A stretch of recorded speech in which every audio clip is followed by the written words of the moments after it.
जीवन का मूल्य क्या है? गौतम बुद्ध की शिक्षाप्रद कहानी जिंदगी की कीमत क्या है? दोस्तों, आज की गौतम बुद्ध कहानी के माध्यम से हम आपको बताएंगे कि बुद्ध के नजरिए से हमारे जीवन का मूल्य क्या है।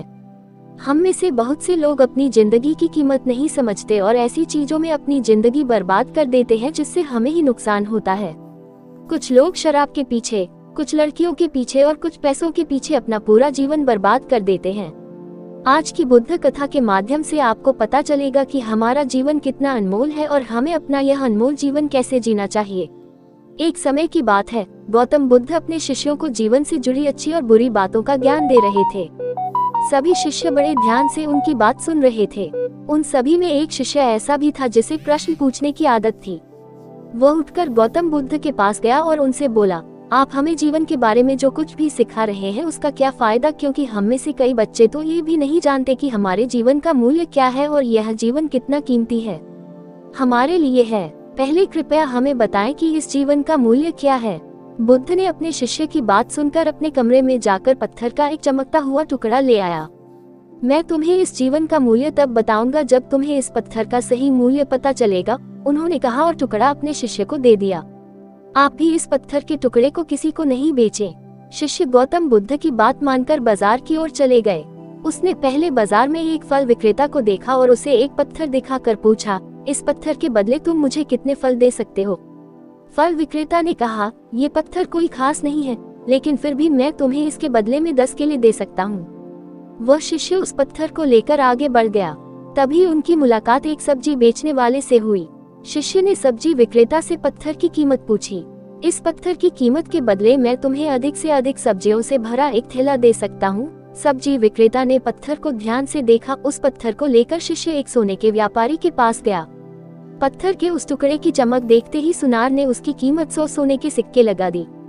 जब शिष्य ने टुकड़ा बेचने से इनकार कर दिया तो सुनार बदले में 200 सोने के सिक्के देने पर सहमत हो गया, लेकिन शिष्य ने वो पत्थर नहीं बेचा। इसके बाद शिष्य एक हीरे के व्यापारी के पास गया और पत्थर का टुकड़ा उसके सामने रख दिया। जैसे ही हीरे के व्यापारी ने उस पत्थर को देखा, उसने एक साफ कपड़ा बिछाया, उस पर पत्थर रखा, फिर उसकी परिक्रमा की और हाथ जोड़कर पत्थर को कपड़े में लपेटते हुए कहा, तुम जिसे साधारण समझ रहे हो उसकी कीमत पूछ रहे हो। पत्थर दरअसल यह एक बहुमूल्य माणिक है। ऐसा माणिक हर किसी को नहीं मिलता।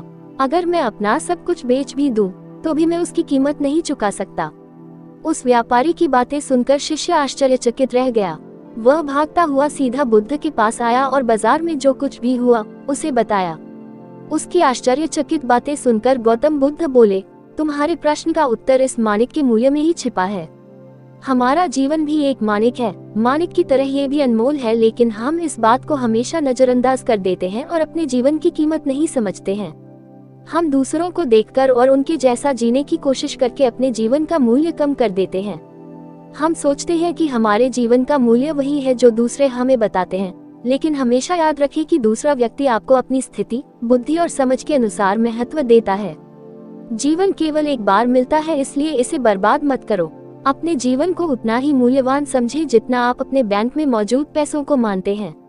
आज के समय में लोग प्यार, पैसा और दिखावा जैसी चीजों को अपनी जान से भी ज्यादा कीमती मानते हैं। लोग प्यार की वजह से आत्महत्या कर लेते हैं।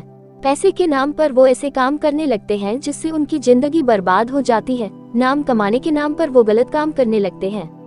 हमेशा याद रखें कि दिखावा करना जरूरी नहीं है। प्यार दोबारा पाया जा सकता है, पैसा दोबारा कमाया जा सकता है, लेकिन जिंदगी दोबारा नहीं पाई जा सकती। इसलिए अपना अनमोल जीवन अच्छे से जिएं। हर सेकंड का आनंद लें। कभी यह मत सोचो कि तुम इस दुनिया में किसी काम के नहीं हो। ये कभी मत सोचो कि तुम्हारा जीवन निरर्थक है। तुम्हारे होने या न होने से कोई फर्क नहीं पड़ता। जब भी आपके मन में ऐसे नकारात्मक विचार आएं, तो बस खुद को याद दिलाएं कि जीवन एक रत्न है और यह अमूल्य है। स्टोरी अच्छी लगी प्लीज मेरे चैनल को सब्सक्राइब कर देना, लाइक कर देना, बेल आइकन को प्रेस कर देना। धन्यवाद।